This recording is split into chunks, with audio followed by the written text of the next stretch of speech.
Chapter 21. Maxwell got up woozily. His head was pounding something fierce, and his body was reluctant to move. He shoved the covers off him, and winced at the bright sunlight that peeked through a crack in his curtains. Grabbing for his robe, he scowled when there was a knock at the door. "What?" Alistair entered the room with a breakfast tray. "Good morning, sir. Or rather, good afternoon. You've slept in quite late today. It is almost 4 o'clock," he announced, placing the tray down. Maxwell selected a piece of toast and sipped the cup of tea. "Is everyone else up?" he asked. "I just discovered your brother asleep at the bar in the parlour, sir. It was hard to awaken him. You all must have had quite a night."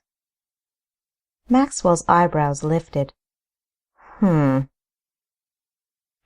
and Amelia must have quarrelled or something, he thought. "Have you seen her?" "Mrs. Stanton, sir?" "No, the Queen of Sheba. Of course, Mrs. Stanton." Alistair shook his head, indicating that he had not. "If that is all, sir." Maxwell shooed him away, and took another piece of toast from the tray. He was just about finished his breakfast when there was another knock at his door. "Yes?" He was less edgy now that he had some food in his stomach. Fenton entered the room, appearing just as rough as Maxwell felt. "Have you seen Amelia?" he inquired, and there was just the slightest hint of urgency in his voice. "Have you lost her?" Maxwell teased, enjoying the opportunity to goad his brother. "Seems so. All of her things are gone." Maxwell removed his breakfast tray and stood up, a feeling of foreboding coming over him. He opened his mouth to speak, but was interrupted when Alistair entered the room. The servant promptly informed them that the sheriff and Mrs. Newton were waiting in the parlour. Mrs. Newton? What on earth could she want? Maxwell pondered aloud. "I should get dressed before meeting anyone," the mayor declared briskly, discouraged by the morning's series of events. "Tell them I will be right there." "Who is Mrs. Newton?" Fenton asked. "My neighbour. Now, if you will allow me to—" The colour drained from Fenton's face so rapidly that Maxwell worried he was about to pass out. He'd never seen his brother so pale in his whole life. "Fenton?" "Get dressed and meet me downstairs," was all the eldest Stanton said. Maxwell found Fenton waiting at the bottom of the stairs, and when he started to question him, Fenton merely answered that he had an inkling of what had happened to his wife.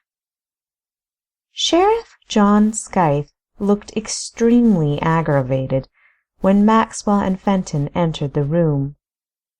"Where's that woman?" Mrs. Newton shrilled the instant they were in sight. Now, Mrs. Newton, hold your horses," the sheriff began. "Don't you tell me to hold no horses," she retorted stiffly. "That woman has my child. I saw her talking with him earlier this morning, and now he's gone, and one of our most prized horses gone too. Mr. Mayor, I demand to know where she is." Mrs. Newton's son Justin's gone missing, along with one of their horses. Mrs. Newton saw Amelia with Justin this morning. I came by earlier, and Alistair told me Mrs. Stanton wasn't to be found. Struck me as odd. That's right. She's missing 'cause she's kidnapped my boy. As soon as I heard she were gone, I knew it were her. She took my boy. Always saw her watching him from that window of hers, and at daybreak she were talking with him. She's done talked him into leaving with her, I'm certain. My only boy gone. Her eyes blurred with indignant and worried tears. I searched high and low for him. Thought he might be in the stables, and that's when I discovered Boston was missing. Boston's the horse, the sheriff clarified. This morning, at Mrs. Newton's request, I sent my deputy out to the Reign ranch. Thought Mrs. Stanton might have gone there. Even if she didn't, seems fitting to fetch the best tracker we have in these parts to look for her and the missing boy, doesn't it? I just can't believe this.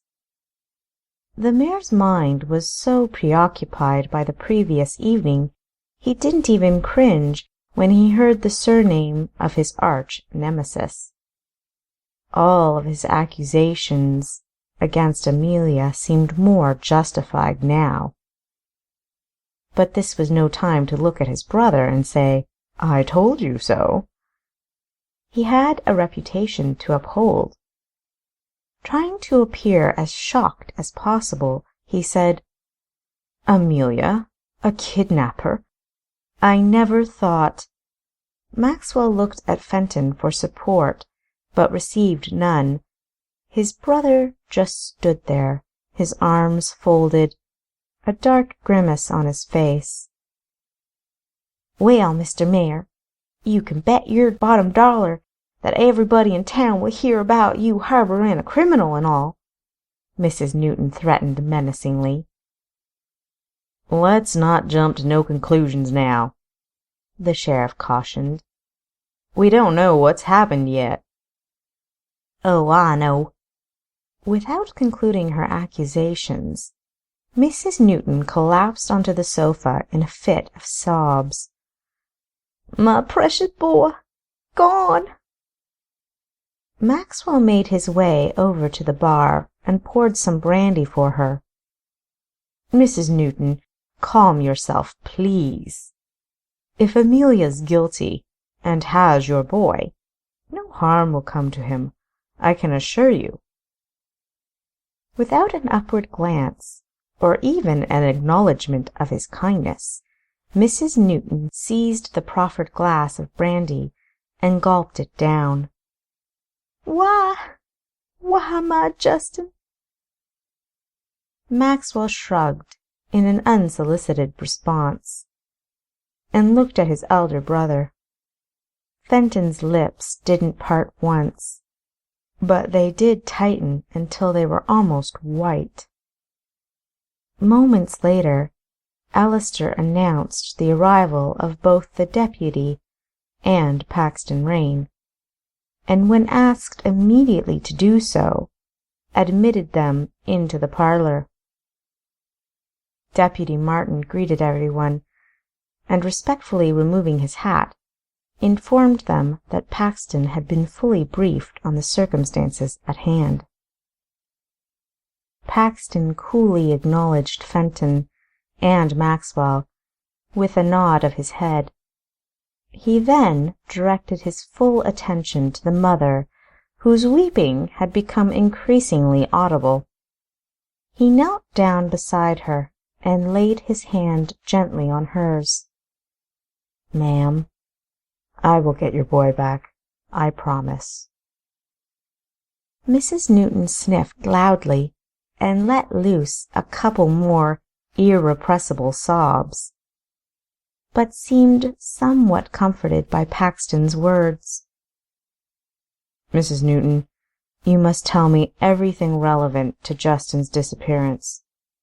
Do you remember anything about this morning that was out of the ordinary?" Mr. Newton left before dawn, and I was in the kitchen preparing Justin's breakfast. He's usually not up before his father goes, you see. I just happened to look out the window, and I saw her, the lady that was staying here, with Justin."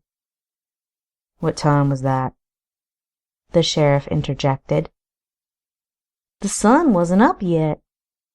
I knows what you're thinking, Sheriff, and I tells you that although it were still dark, I knew the lady right off. She's a lady that really stands out, you know." "What happened next?" Paxton coaxed. "Well, they were just talking.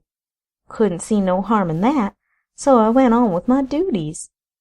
Tell you the truth, I didn't think no more about it till I called Justin for his breakfast about half an hour later.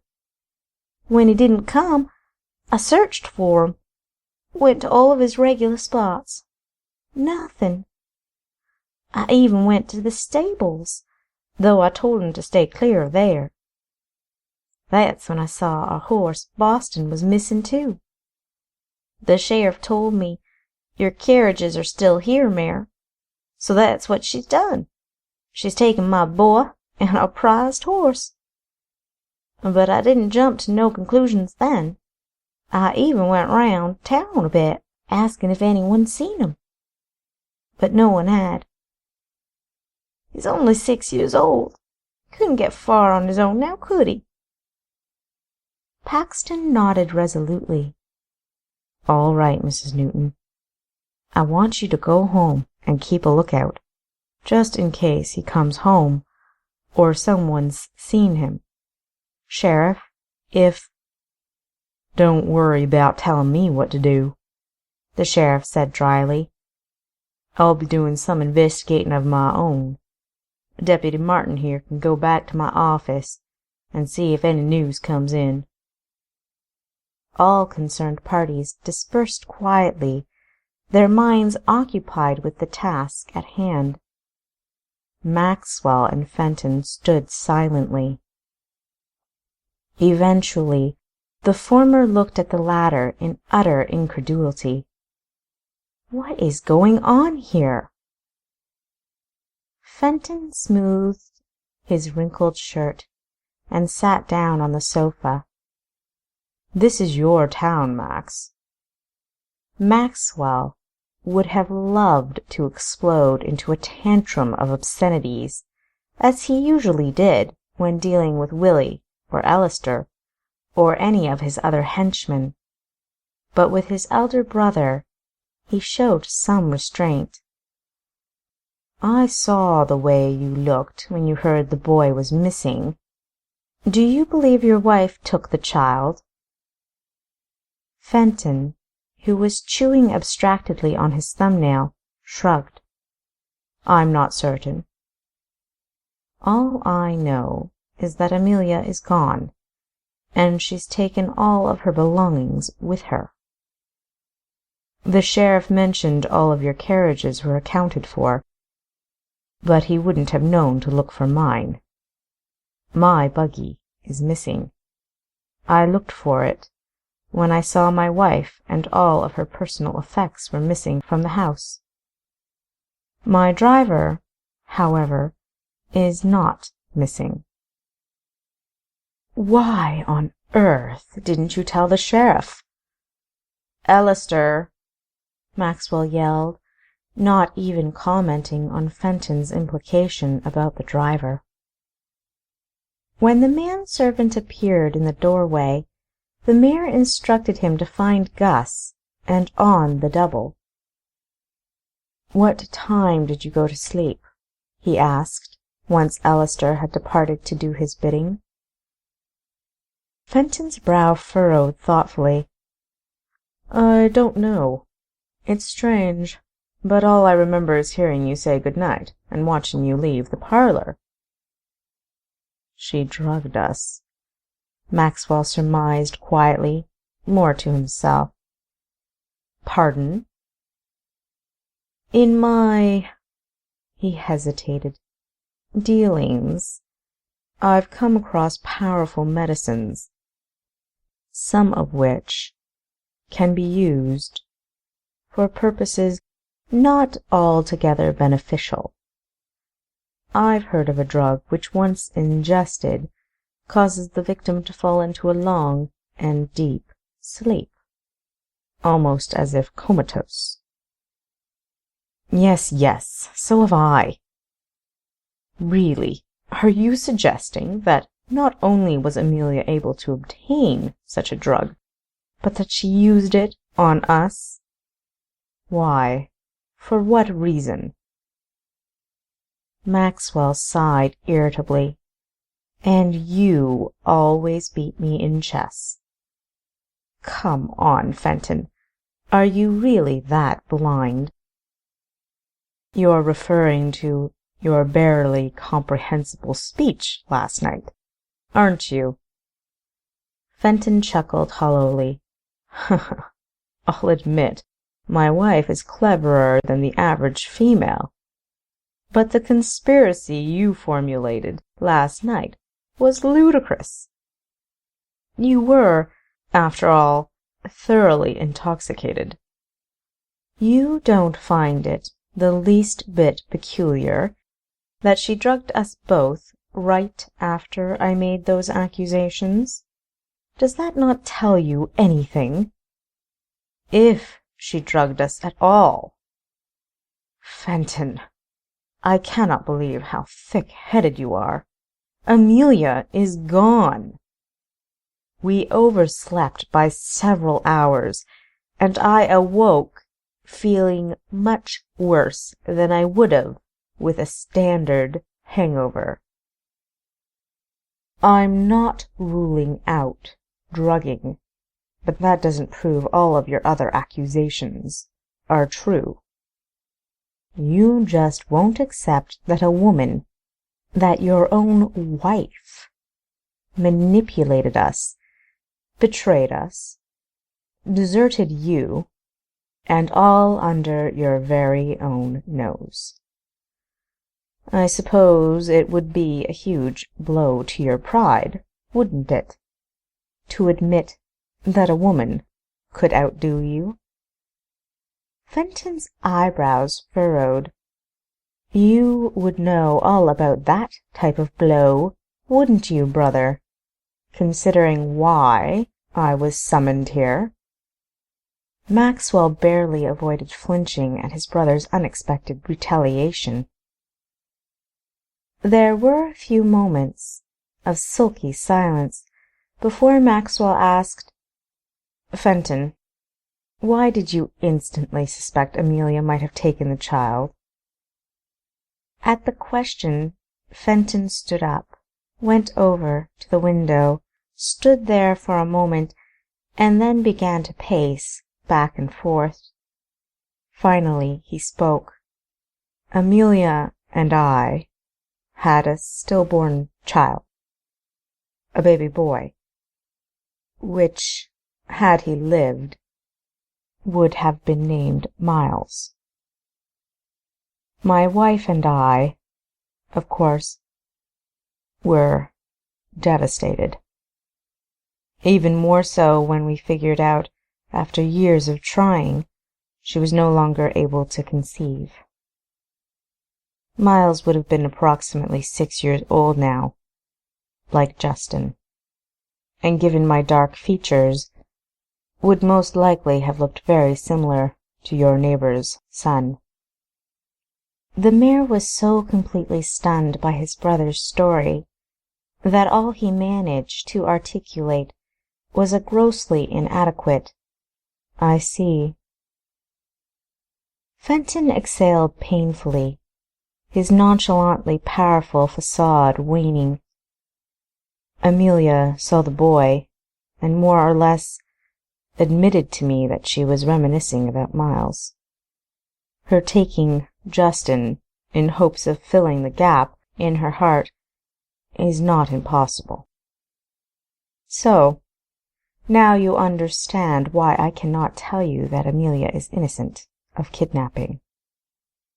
I can only hope her brother finds her and can Abruptly, Fenton stopped, and right before Maxwell's eyes, his brother's cold demeanor returned. An icy sneer replaced the look of concern on his face. "Well, she'll have to lie in whatever bed she's made for herself, won't she? If she's taken that child, not even I will be able to bail her out."